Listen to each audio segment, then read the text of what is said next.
So, hey, everybody, it's Jim of Animateducated, and today we have Chris Browne, who's the Global Visual Effects Supervisor at Sony Pictures Animation. But in his spare time, he works on his own films. And in 2023, his film Pleroma was written, shot, edited. All the effects work was done by a crew of one himself. And this is a film that is still in the festival circuit, so I don't know if I can show any of it, but it's winning awards and all that. And so I want to welcome Chris to Animateducated. So welcome to Animateducated. Thank you. Happy to be here. Yeah. So you grew up in Aurora, Canada, outside of Toronto. And as a kid, did you first, what was the first thing when you discovered, making your own films? How did you come about that? Yeah. Well, I mean, my parents purchased a home video camcorder, a high 8 camcorder, actually. And it was just something I instantly fell in love with. I just kept playing with it. I kept making videos with it. I would make stop motion movies with clay, plasticine. So I'd sculpt creatures that I would animate.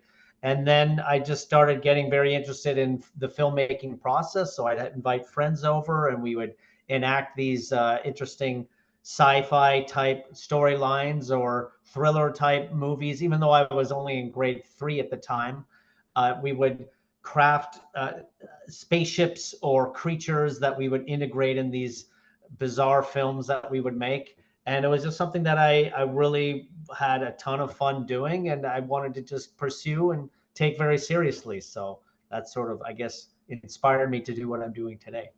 Are there any filmmakers or films that inspired you? Yeah, I remember Back to the Future was a big inspiration, the first one, and I really loved the creature features like Gremlins and stuff like that. And of course, Star Wars was a big influence. And I actually really got into Alfred Hitchcock movies, oddly. And there was just something about the suspense that he was able to build there with the characters and the storytelling that I really found inspiring. So it all just kind of wrapped into one big sort of level of interest for me, I would say. Mm-hmm. And so with this interest in film and everything, you actually went to college, but you went to business school first, and then you went to Vancouver Institute of Media Arts, and you got into, I guess you went in specifically into CG animation. Hmm. And So one of the first jobs you worked on was Veggie Tales. So everybody's got to start somewhere. So I know you probably don't want to remember that maybe that time, but you tell me a little bit about that. Well, sure. Actually, well, technically, the first gigs I got was in live action VFX. So I did do some work at some boutique houses, and I eventually started my own studio where we did a lot of live action VFX work that I ran for 9 years. So VeggieTales came a bit after that, but it was a sort of slate of projects that I was overseeing at the time. So there was actually the studio I was at. We landed about four shows with DreamWorks, and VeggieTales just happened to be one of them. So probably one of the more easier ones. So a lot of my focus went to the probably more difficult projects at the time. So Yeah, it's interesting. You got into Bardell in Canada, and then mhm. from there you got into DreamWorks, and now you're at Sony Pictures Animation. Can Mhm. you mention what you're working on now without getting in trouble? I've only been with Sony for about just over a year and a half to 2 years now. So the projects that I've been working on aren't released yet, but I can say that they're based on some of Sony's biggest franchise, some of which are from the live action side, Sony Entertainment, as well as Sony Pictures Animation, some of their feature film content. And I'm also exploring some productions that delve into the Sony PlayStation games, so turning those into projects for either streaming or feature. But those I can't delve too much into, but there is a lot of amazing things that are coming up that I'm very thankful to be involved with. And now let's get back to your film Mhm. Pleroma. How did you come up with the idea in the first place? Well, I mean, I've been fascinated with films about robots and machinery, and I was just, I really wanted to make something that we've seen robots in that take place so far into the future. Like you've got robots like the Terminator, or at least the technology is from the future. So you've got the Terminator, Blade Runner, that kind of thing. And I really didn't want to make a robot film that was so far off. And I just think we are so far away from a convincing human robot, like that would stand right in front of you and you would actually mistake it for an actor. And I feel with those films, as great as they are, you always kind of know subconsciously that it is an actor playing those robots. So what I wanted to do was tell something about robotics that was very close to present day, very gritty, very real. And I wanted it to feel very much like what we see in those YouTube videos from Boston Dynamics. So the machinery, although advanced, but something very relatable that we can probably see walking down the street, sometime in the very near future. So I wanted to sort of evoke that feeling of realism and very present day with robotics. And can you tell us a little bit what the story's about? It's about a corporation. It's a robotics corporation who we find out is being run from the top executive level by an AI superintelligence. So the human workers are carrying out the orders from an AI that is their executive, basically, and they see it as almost like a god. Like they think it's sort of a super intelligence that could be far superior than a human mind. So they just sort of carry out its wishes and build whatever it wants to build as the money pours in. And eventually the machines turn on the human workers.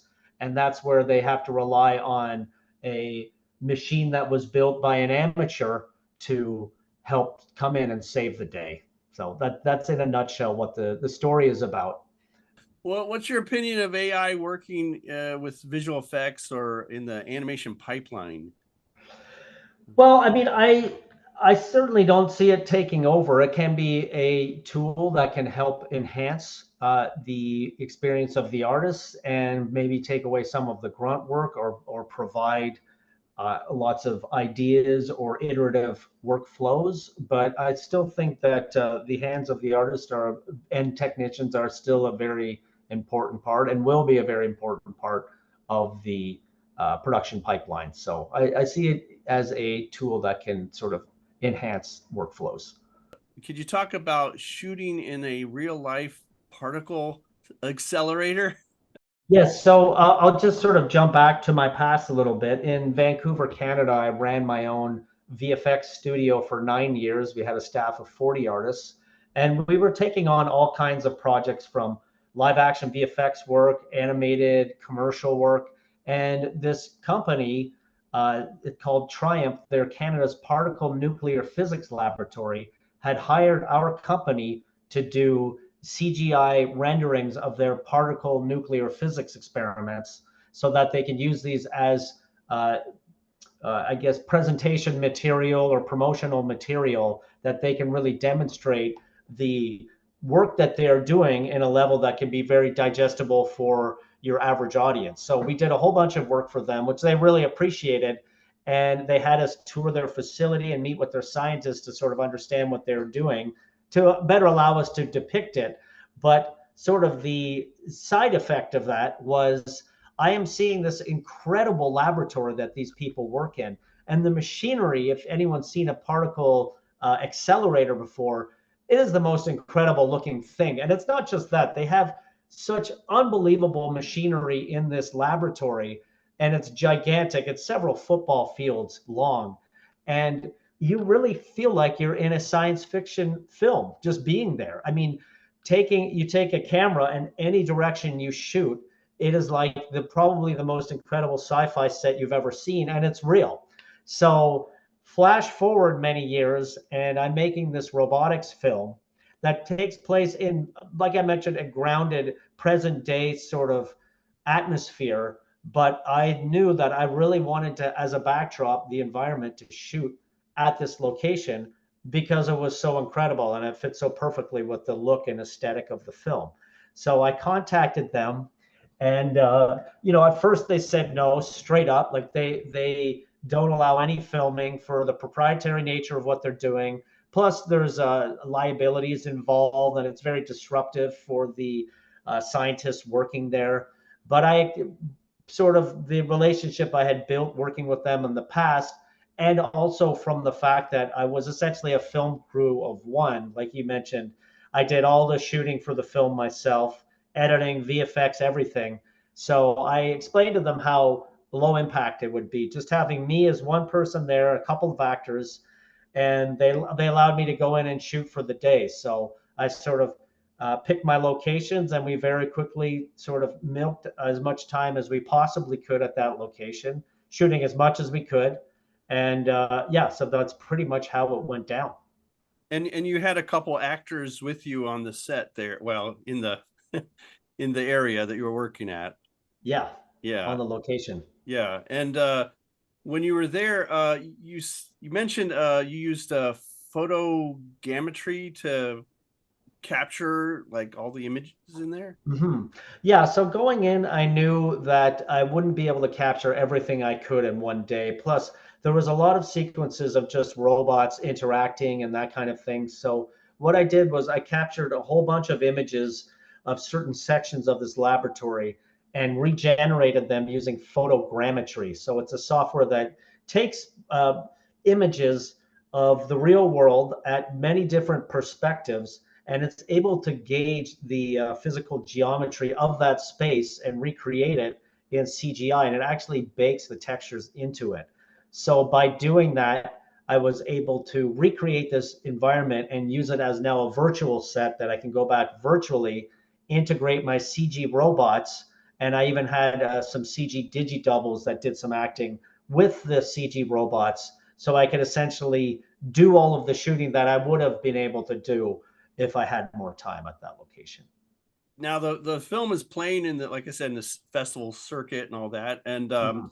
are you spending more time now promoting it? Yeah, I mean, I'm doing the film festival circuit as you mentioned, so it's going to be playing in Seattle in a few weeks at the Seattle Film Festival, which will be its 14th film festival. So it's been in film festivals throughout North America and Europe, and it's won some awards. And I've just found out that I will be speaking on a panel at San Diego Comic-Con, and it will be two panels, and I'll be there with another filmmaker, comic book creator named Mark Nazzle, who's actually won an Emmy for being a VFX supervisor. So we're going to be doing a panel together about creating your own content and getting it out to the world. So that's definitely be on the lookout for that at Comic Con. Yeah, that'll be fun to go to see that. And let's see. Do you have any advice for any of the animation or filmmakers out there?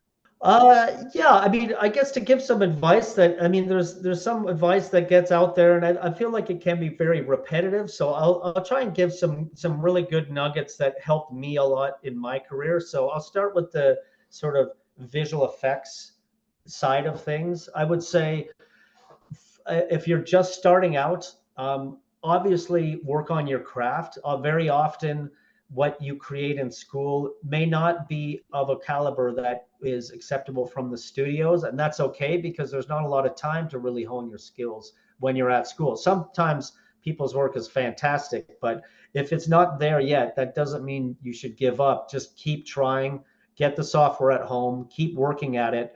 And another very important thing is to don't be afraid to post your work online. If you feel like your work is at a certain quality that would be either ready or impressive to people, post it on the many forums that are out there for visual effects and CGI, and you'll have industry professionals very generously giving their time to critique your work and very much take note of the feedback you're getting and incorporate it at each step of the way, and then repost it and say, I've made these changes. Has it addressed this and that? And they'll give you more feedback. And sometimes it can be frustrating to hear, but if you incorporate it and you use it, I guarantee you will keep getting better. And when you get out of studio, it will be no different. You'll get critiques on your work that you'll have to incorporate anyways.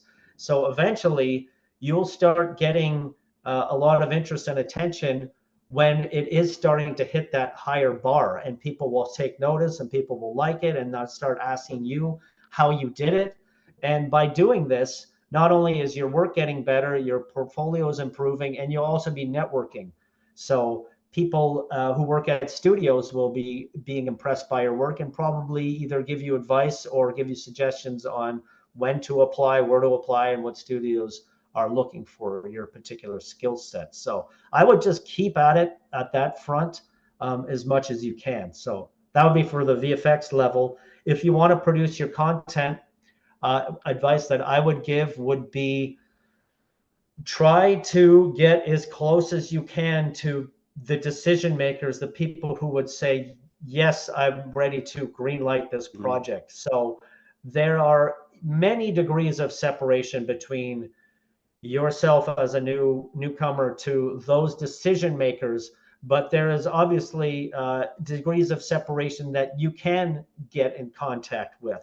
So either, again, through LinkedIn, through the industry, through networking events, you can just be very upfront that you are someone who wants to create content. Obviously, hone your craft so you have something of a very high level that you can present, and just start trying to move up the chain. And if people are impressed with what they see and are very excited by the work that you're doing, you'll be surprised at how many people share that excitement and want to help you push along because they see something there. There's almost like it's like a magnet for people who want to just see great work that gets out there. So you as your stuff develops and improves, you will have people that help you along. So just keep going for it, basically. I think a lot of students, they're trying to learn their craft and everything, and then it becomes the time of networking and selling yourself, and that's always, I don't know if there's any classes or in that you have to kind of walk a line of not being a stalker, but also being an interesting person and showing what you can do. Yeah, honestly, I think like and yeah, it can be difficult to network, but the perspective I would look at it is, if you're doing this and you're working hard at it and you've reached a certain level, you're obviously very passionate about it. And when you see someone who has a certain level of success in the industry, they're obviously very passionate about the same things. So if you go up to them and you either talk to them about the work that they've been doing, or you express the work that you're doing and what might be unique or interesting or innovative about it, you'll capture people's interest, and you're two people talking about a very shared profession or hobby or interest that you both can have a very deep and interesting conversation on. That, if you're just cold calling someone who has very different interests than you, that's another thing. But in when you meet someone who has a very in-depth knowledge and interest in the same things that you do, it becomes a very easy conversation. In fact, it can just trail on forever. So those are the people that you want to be networking and communicating with. So I think it's all a positive thing. You're just letting yourself out there and sharing, basically. Yeah, that's great advice. And I want to thank you, Chris, for coming on Animateducated and taking your time out of your busy schedule to talk to me today. Really appreciate it. Happy to do so. Thank you very much. Okay. See, we did it really quick this time. See? Yeah. Well, there you have it. I hope you enjoyed that interview with Chris Browne. And definitely check out his film Pleroma if you're at a film festival. Eventually it will be on YouTube or some other streaming service, I think. And if you enjoyed this interview in any way, you can press that button right there to subscribe, or you can take a look at these interviews right here. And we'll see you next time on Animateducated.